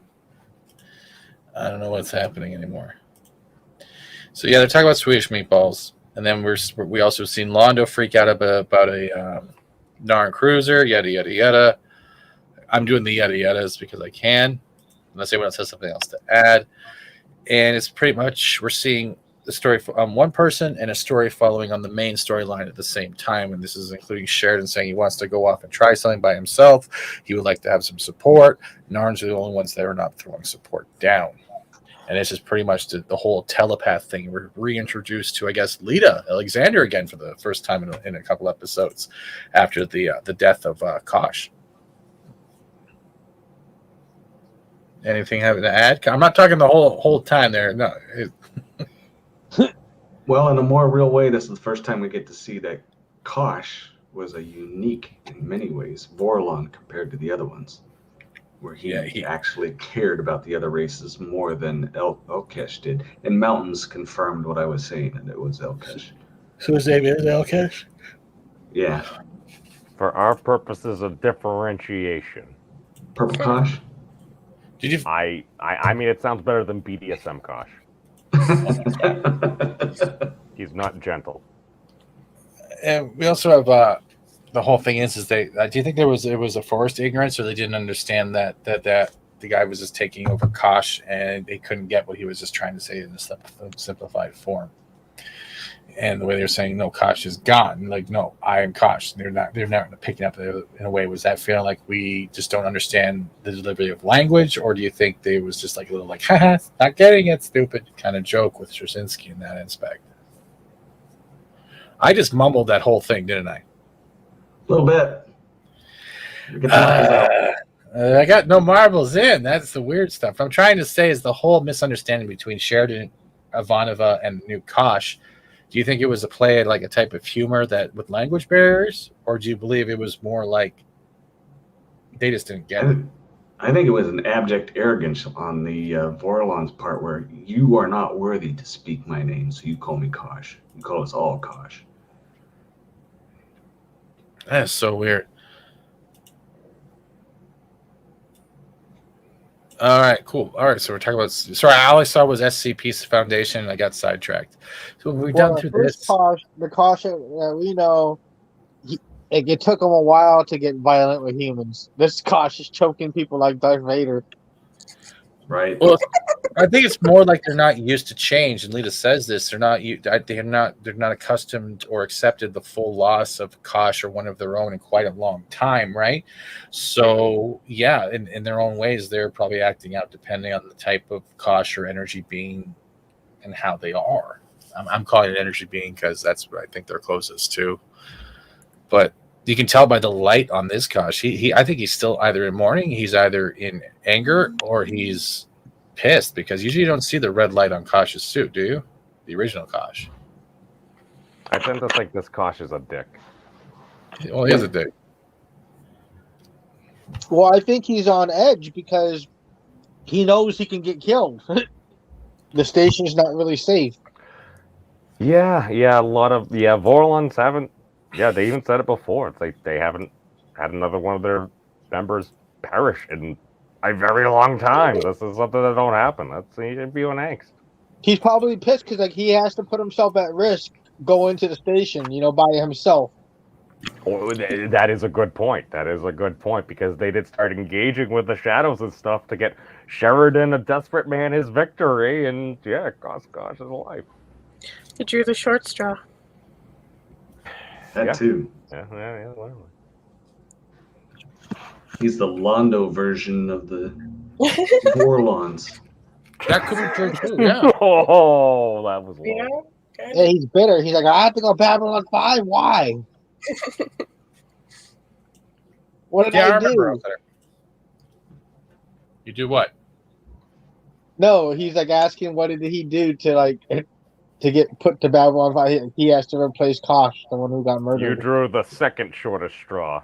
Here's your idea for third space. You go. Yeah, it's true. All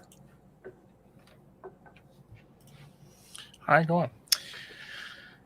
So we're at the point now. Kosh, Sheridan, Ivanova, finally get it. Moved on. Garibaldi's talking. I think I got the whole episode backwards in my head, but pretty much. Okay, then help out. It's okay. I didn't watch it recently. I'm sorry. I'm going through the thingy trying to look. You're just saying yes. You don't even know. While in hyperspace, the White Spar and a Minbari cruiser await word of a shadow attack because Sheridan wanted to try something, right? Yeah, you want to try something? Thingy. You pretty much Lita and Sheridan meet up and they're discussing the new ambassador, and that's where they find out. Oh, I remember the thingy now. Okay, yeah. They wait for the shadow attack, and then they sick Lita. Oh no! It's not that they, no, I don't think they sync later right away. I think she finds an imagery, telepathic image or something that shows that they are the ones who killed Kosh, and that's where she starts going Super Saiyan in telepathic powers, holding that ship there. Yep, Yeah. she finds the shadows that. Yep. Okay. Yeah. And then they end up finding it, and then she ends up holding it. And it's like, yeah, get them. It's an extremely hard strain. And Franklin meets James, and they become instantly kind of hot for each other, and they start developing, I guess, a kind of quick time relationship. And it's not without folly, but it is with sadness in a way. And I think that he wasn't expecting this type of outcome on his walkabout. You know what I mean? It was really good for him, though. Yeah. Adega and Memes both love this song that she was singing. I have to check my chat again quickly what it was called, but I think it was my memory sucks because I didn't have the tab open for this one. I just remember it. Just think the whole Jessica Rabbit, and by the way, do you remember? Arwen Avalon totally sang that on Rambling Canucks channel the other day. But all I'm saying, it's not like that, but it's a much more upbeat kind of, just kind of like 80s big hair vibe, and it's like, yeah. That's what I remember. Archer Collins says she touches Sheridan and picks up Kosh's remnant. Yeah, because that's another reason why the other Kosh is here. El Kosh is here. El Cash is because he's wondering what happened to the other part of Kosh because something's missing. But it's not in Lita, and they don't know where it is. Thank you. Good one. Thank you for slapping my memory back with that one, Archer. Yeah. What you guys think of the relationship that was delivered between James and Franklin during this whole episode? Do you think it was a perfect fit? They complemented each other in general for these scenes? I mean, they delved into a lot of stuff really quick, and it all actually ends up making sense because it's like one of the reasons she also may have liked him. Well, he happened to be a doctor and may or may not have a script pen. She may or may not want some things, and she didn't necessarily disclose the reason why, and he had his assumptions, and then he later finds out that, yeah, she was basically dying from cancer, and she needed this to, try to get some semblance of normalcy and sleep. It's like, oh, I just thought she was a drug addict. So it's like, all right, you just touched upon all these different things, like the assumptions we have of one another, and then the actual situations that may be just because of a lack of information. That is why the show is powerful, because literally I'm like, I was not expecting that to happen. And it's unfortunate how it does end, but it is what it is. A huge part of the reason why he was on Walkabout is simply because he made assumptions that were wrong as a doctor. Garibaldi helped him point out, what's your identity? Well, I'm a doctor. That was his big identity. He made an assumption about her, and he was wrong again. Only this time, it was personal. It wasn't a patient. It was someone that he started to care about. And he's learning you can't go off of assumptions. No, as much as whatever your doctor etiquette or code is, you'll still have to look at something on a wider spectrum than not just your race at this point, but all of the races you're interacting with and see what could be done rather than what you believe is the right thing to do. You got to follow the science, like you said last week. Mm-hmm. But their interaction was great. I like when she stole his. She was pretty much like, you want to spend a night with the lady, you're going to enjoy it. And then when you're asleep, I'm going to steal your card because I can't deal with this pain. And I'm going to get some stims stuff. No, she's getting basically her morphine or whatever. Because of this pain, and I'm an addict. Yeah, because she's dying. I know she's dying, but you called her an addict first. No, but that's what he assumed. You know that. Yes, I know. Assuming it makes butter between me and you. Have her marijuana. She had her mayo on? What was that again? I said, let the dying patient have her marijuana. Well, pretty much. He was even near the ending of that whole story arc with Franklin and James. He was like, let her have whatever she wants because he wants her passing to be as painless as possible. He's starting to see that he lacks the compassion rather than doing the right thing. And I think that's where the doctor thing starts getting affected later on in episodes. Yes, Stephen. Yes. High five, Stephen. High five, Stephen. High five. Thank you, Stephen.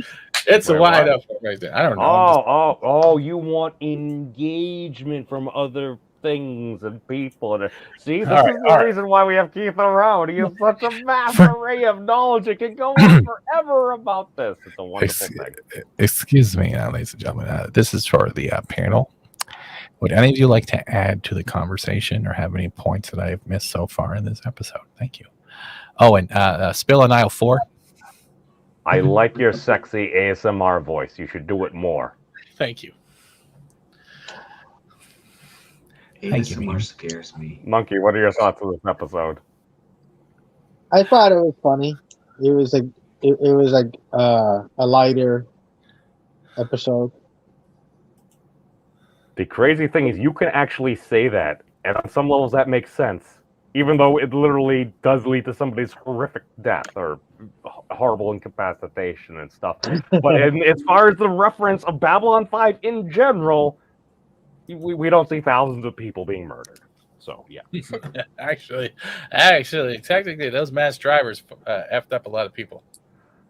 That's why I said we didn't see thousands of people being murdered. No, we saw millions. I think it was hundreds of thousands, technically, but it led to millions, yes.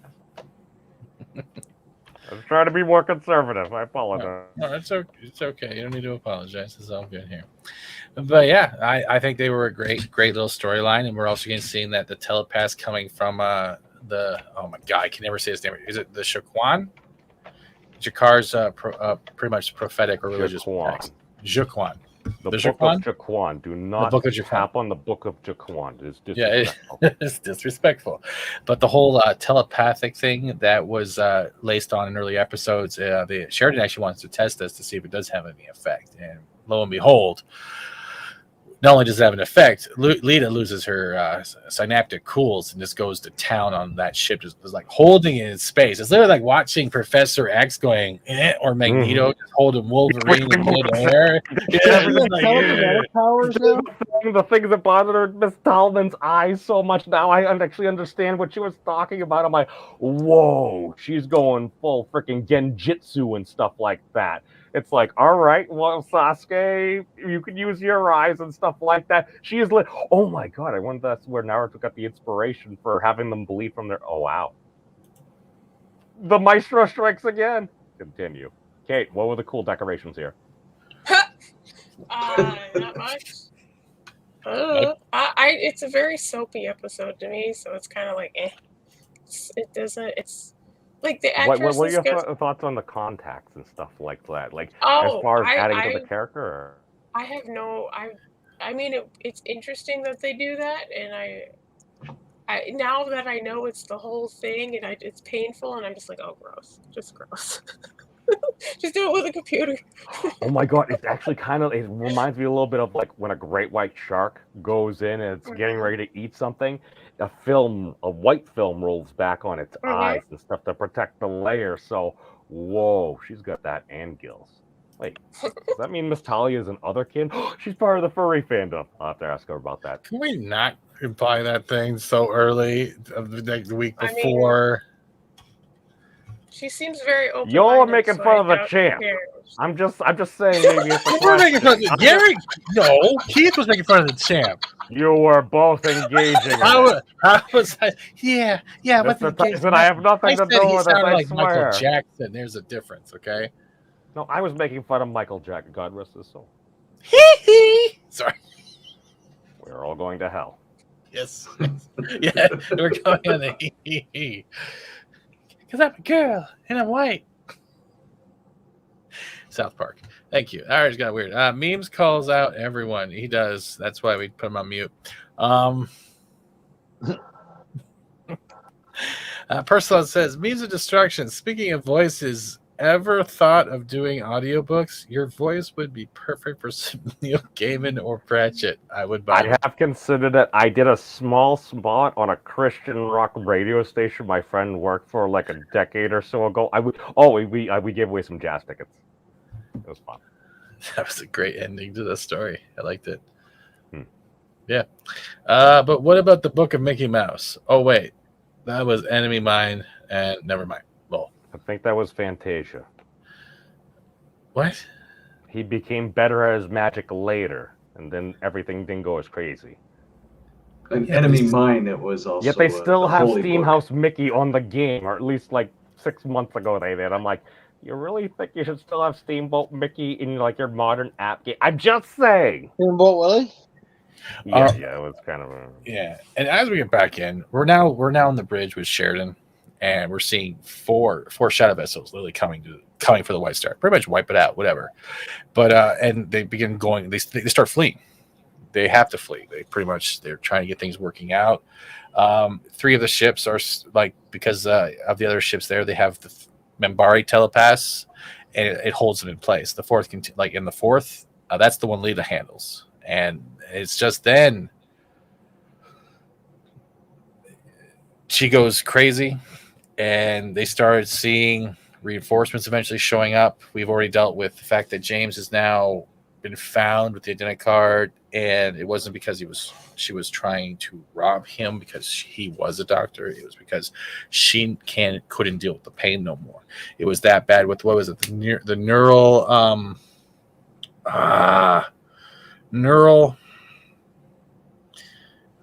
what's the word when you're the neural paralyzed neurism, is that what it was called?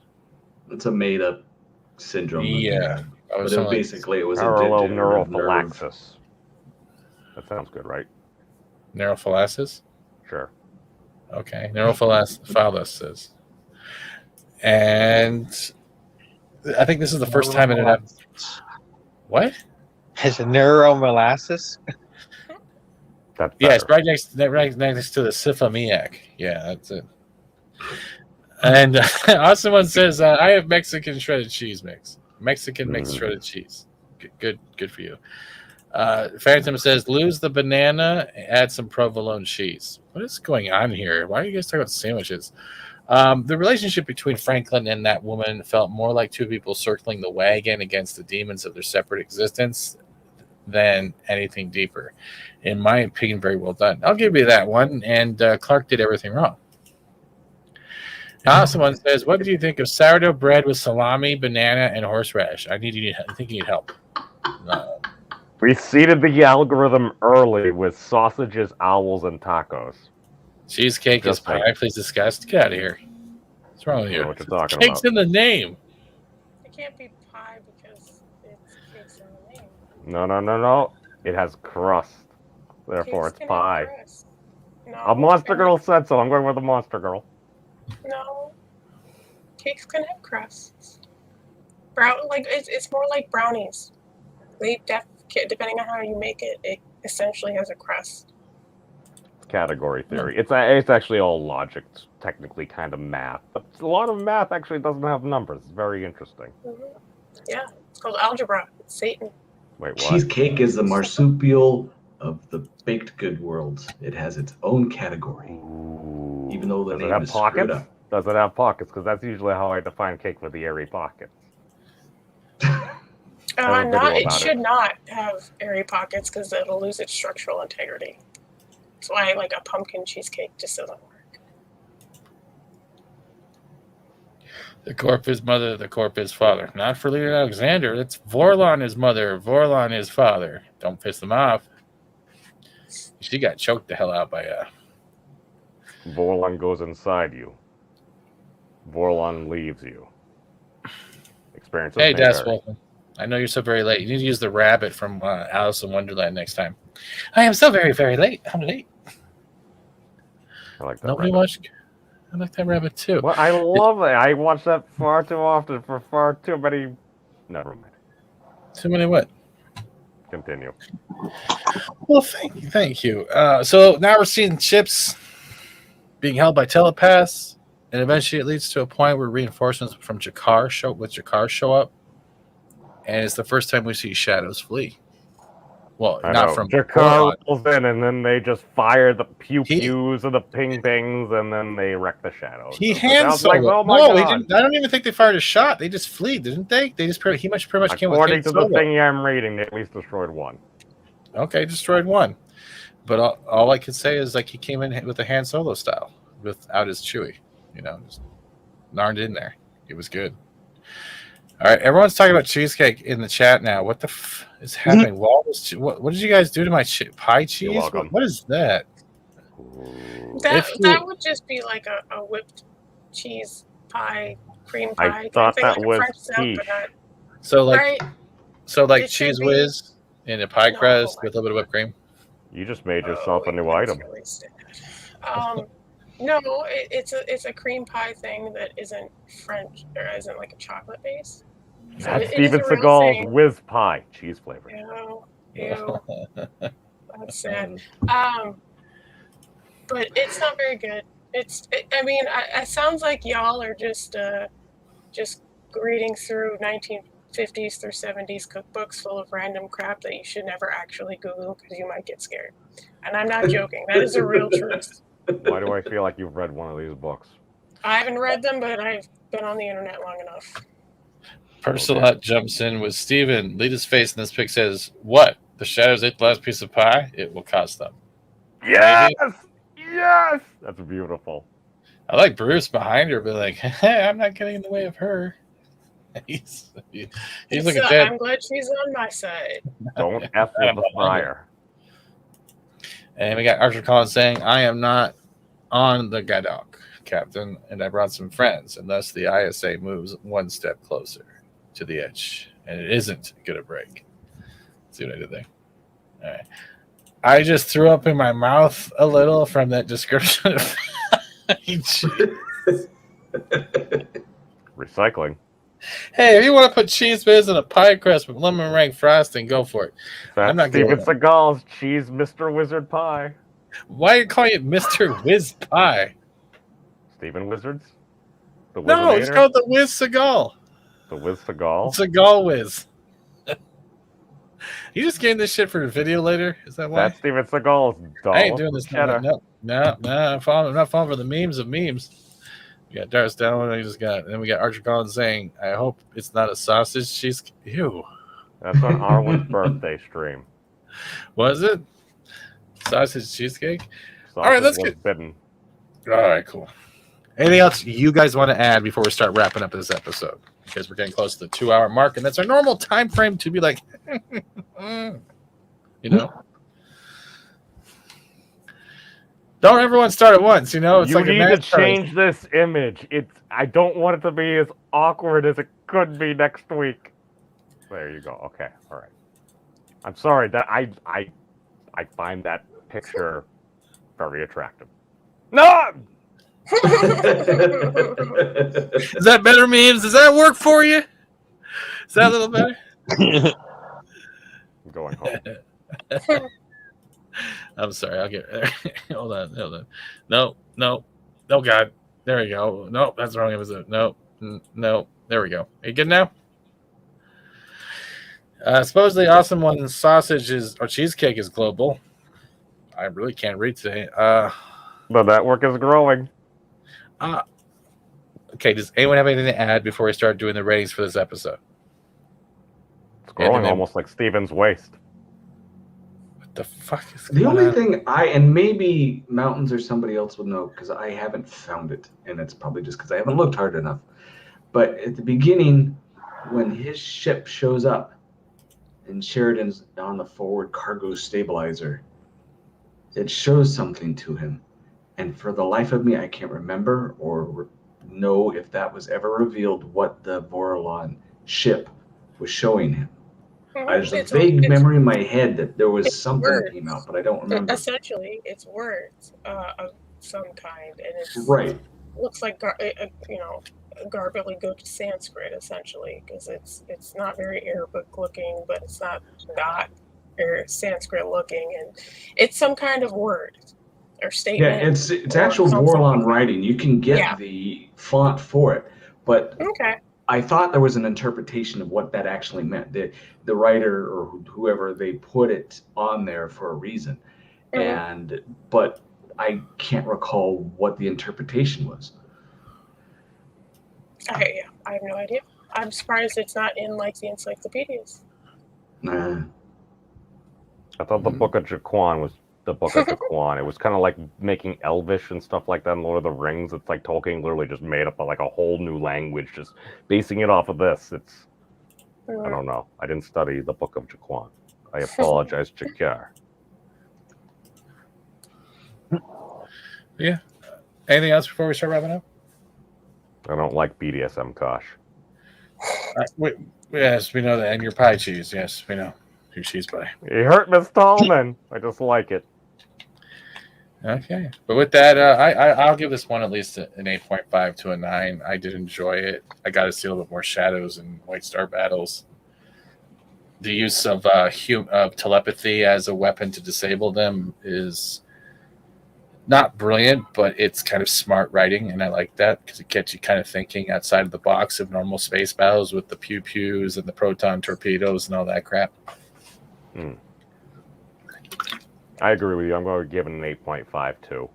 I think originally my thoughts were probably a little bit higher, but then after just rethinking about how mean BDSM Kosh is, I just slows down a little. How many times are you going to say BDSM Kosh in a stream? I think I've said it like 5 or 6. Shit. I try to keep it dispersed. I think it's the density of profanity that gets you demonetized. It's not profanity, it's a lifestyle. Consent matters. What the hell? You sounded like, oh my god, Mothers Against Drunk Driving commercial. What's going on? I don't know. There we go. Kate, what do you rate this episode before Meme starts talking about BDSM again? 7. It's kind of fluffy.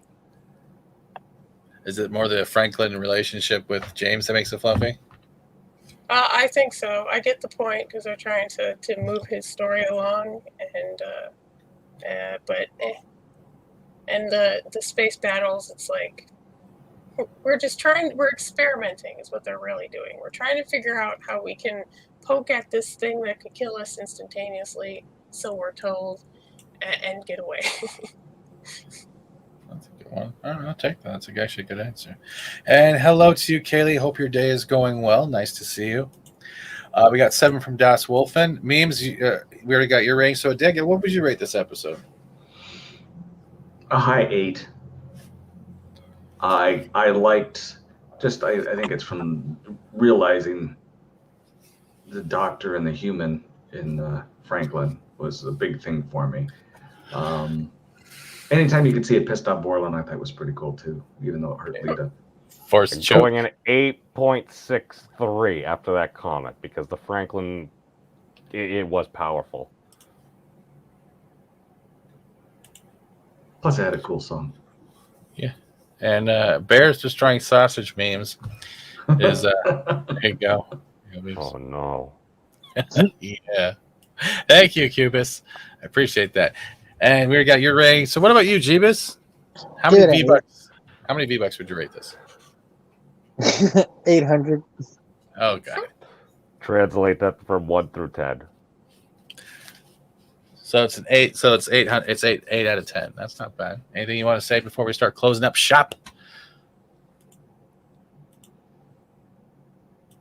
Good conversation. Thank you, Jeebus, for that. Yeah. No, see, that's the thing. No, okay. You have the Borlands. Oh, we have the Borlands. The Borlands can beat these. But can we beat them? Oh, we got an ace up our sleeve. And this is why Sheridan, when it comes to any type of tactical thing, he's a complete madman. I love it. Because it makes sense. And it's like, all right, what are our choices here? Bad and horrible. All right, let's do whatever makes the most sense. And he also tries to maintain honor as best he can. I respect that. Archer, yeah. Archer says, to be honest, personally, I found the Walkabout storyline less than riveting, but we will have our own taste. That is true. It wasn't as grand as like the 2-parter we just got, but the parts that put the shadows in it kind of kept it going in a way. It was basically the strategy for me. It's just I like seeing how they do these things, whether it was the quote-unquote bonehead maneuver. I apologize to my Mollari brethren. But just different things like that. I like, maybe it's just my gamer side. It's like doing different D&D battles and stuff. We're going to strategize. Why? Well, because these things can destroy us. So why don't we play smarter rather than harder? I don't always resemble that. My wizard exam was terrible. I tried to nuke a golem. It wasn't the smart way to go about it. I want is some sweet new balls. I beg your pardon? Oh, clean your ears out, woman. I want some balls. Sorry. From hyperspheres. What? We're talking sciencey and physicsy things. The grand hypersphere, I claim. Some people call it the mind of God. Both are probably accurate. All right. But with that, I'm going to bring up an image because I have to, rather than covering all of our faces, because that doesn't work for anyone. So let me just get this bigger. That's not innuendo. It's just a statement. That's what he said. That's what Sheridan said, too. Let's get into it. Let's get into it. Next week, we are starting later.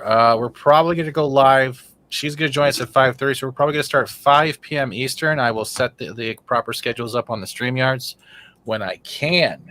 So I don't think we're covering 2 episodes next week. I think we'll more like just have a talk with Patricia Tomlin herself, maybe get some questions answered, and just see if she has any projects she wants to share at the same time. So her assistant confirmed everything with me today. She will be here next week. I am still nervous as hell, as I mostly will be, and it's going to be a fun time like last time, without Mace. If you did not check out the last episode, you can totally do that. Steven should probably make it available somewhere, at least online, that people have access to. But all I'm saying is, on the playlist, she is a blast. She is an amazing woman. The stories that she shared with us last time, very powerful. Helped impact me. And we got some great clips from it. She also loves turtles. Totally a bonus. And I think she made Keith wet himself just a little. Just how much later for us is that in the future? It's an hour later than the normal broadcast. We start at 4:30 Eastern. Yeah, so it's an hour later, or half an hour later actually. So we'll be starting half an hour later. So by the time we get all situated and comfortable in, she'll probably be here in the streamers by 5:30. We don't know how much time she said, so it's pretty much we'll see how it goes. If anything falls out, hopefully it doesn't. We'll do the next 2 episodes just in case, just to cover our grounds. And I'm trying. Okay, I have my whole schedule. I just closed because I'm an idiot today. I'm not having a good one. Long story short, we're probably going to be talking gossip. Yeah, because that's it. We want to hear celebrity gossip from the Babylon 5 set. But we can actually ask her about her feelings on that too. So we will be doing, if something comes up, the other episodes would be Gray 17 is missing, and The Rock cried out, no hiding place. Those will be the 2 episodes just as a backup in case something happens from now until next Monday and she cannot make it. Other than that, y'all have been fantastic. Thank you for being here. Keith had to leave early. Thank you, Keith, for still showing up after all these weeks. Thank you all for showing up after all these weeks. Next week's going to be exciting. Thank you all. I still have to update the outro because I'm lazy. Y'all take care. Thank you, panel.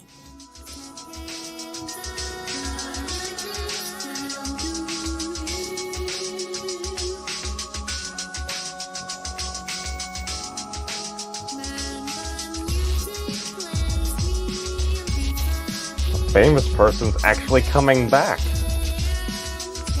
Are we gonna let memes on? Should be wary. I got that mute button set on permanent. The feature's not active yet.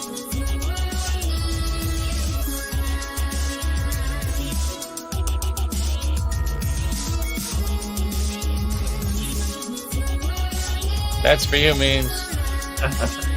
And happy Thanksgiving. You're right, Austin. Happy Thanksgiving to everyone celebrating this weekend. Have some fun. Happy Black Friday. Make sure you get something worthwhile without getting a punch in the face.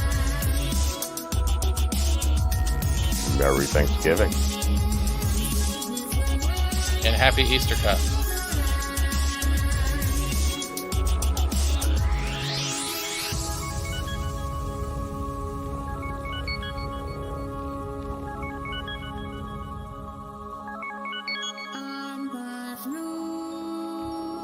And gobble till you wobble to snort a poopus.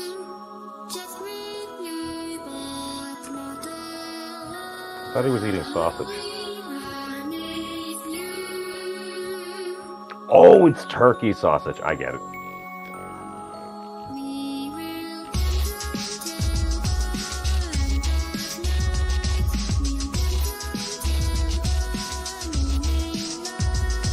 I'm gonna have to like speed up this scroll because this is ridiculous. How dare you be popular? How dare I not find the fast forward button? I have iMovie.